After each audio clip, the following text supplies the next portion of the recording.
আমি জনাব কামারুজ্জামান সাহেবের এই বিয়োগ ব্যথায় প্রিয় সহকর্মী এবং দেশবাসীকে ব্যতীত জনগণকে অনুরোধ করব যে আপনারা মেহেরবানি করে শান্ত থাকবেন, ধৈর্য ধরবেন।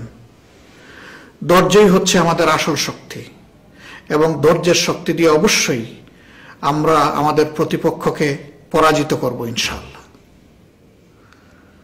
প্রিয় দেশবাসী, প্রিয় সংগ্রামী সহকর্মী বৃন্দ, আমাদের সম্মানিত দায়িত্বশীল, আমাদের সকলের শ্রদ্ধার পাত্র জনাব মোহাম্মদ কামারুজ্জামান তার সহকর্মীদের ব্যাপারে তিনি তার জীবনের শেষ লগ্নে দুটো কথা বলেছেন। তিনি অনুরোধ করেছেন আমরা সবাই যেন মহান আল্লাহ রাব্বুল আলামিনের সর্বশ্রেষ্ঠ নিয়ামত কোরআন শরীফের জ্ঞানে নিজেদেরকে সমৃদ্ধ করার প্রচন্ড চেষ্টা চালাই এবং তার আলোকে যেন আমরা নিজেদেরকে গড়ে তুলতে পারি।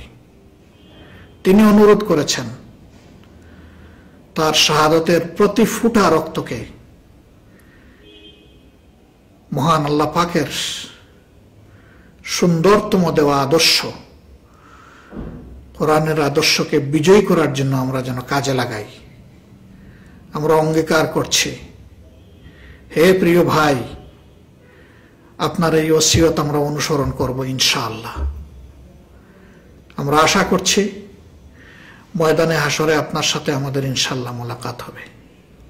আমরা দোয়া করছি আপনি যে পথের পথিক হয়েছেন রাব্বুল আলামিন সেই পথের জন্য আমাদেরকেও যেন কবুল করেন। আপনাদের সকলকে আন্তরিক মোবারকবাদ জানিয়ে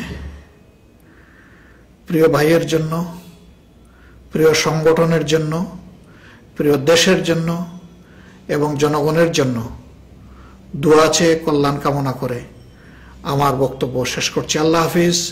বাংলাদেশ জিন্দাবাদ। বাংলাদেশ জামাত ইসলামী জিন্দাবাদ।